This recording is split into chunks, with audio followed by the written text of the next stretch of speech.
Синус-ход – сила природи для вільного дихання носом. Кремль посилив увагу до відносин із Гагаузією, щоб використати її для дестабілізації Молдови. Про це повідомляють аналітики Американського інституту вивчення війни. За словами тамтешніх аналітиків, Росія нарощує відносини з автономним регіоном Молдови, Гагаузією, після нещодавнього акцентування уваги на іншому проросійському регіоні Молдови – сепаратистському Придністров'ї.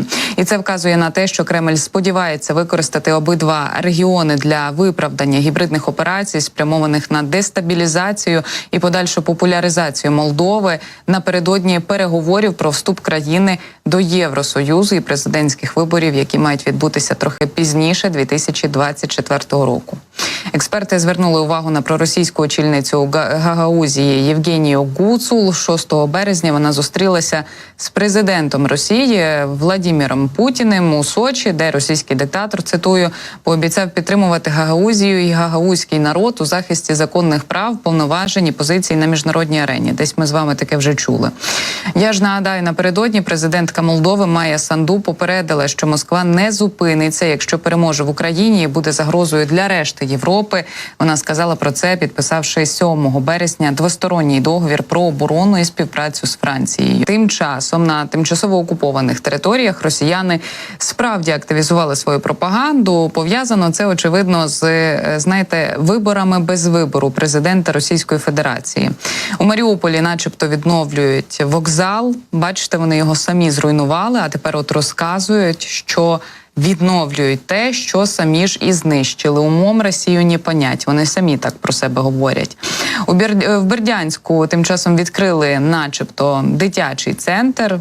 Роблять вигляд, що дбають про дітей, але те, що їхні батьки можуть опинитися на підвалі за любов до України, про це колаборанти навряд чи говорять. І ще одним рупором пропаганди так званого руського, а насправді огидного міра стали колаборанти на Херсонщині. На тимчасово окупованих територіях цієї області напередодні російські колаборанти навіть презентували книжку «Казненная дважды. Первая книга Херсонской области после воссоединения с Россией.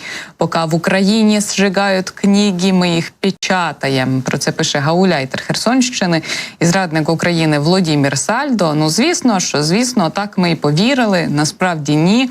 Це не в Україні знищують усе, що не підходить за канонами російської пропаганди. Таке відбувається в країні-агресорці і країні гної, яку ще іноді ми тимчасово називаємо Російська Федерація. Епогеєм цього фестивалю кровожерливості, утім, став колаборант із Запорізької області. Гауляйтер цих тимчасово окупованих територій заявив, що Росія збирається примушувати українських полонених до відбудови так званої або ж участі у бойових діях на боці Російської Федерації. Механизмы на дальнейшую ассимиляцию этих людей мы ищем. В принципе, в законодательных инициативах наших сенаторов и депутатов Госдумы уже отражены многие факторы, которые способствуют тому, чтобы мы этих людей не отправляли назад. Поэтому возвращать их мы не намерены и хотели бы использовать их или в военных целях, или в мирных целях.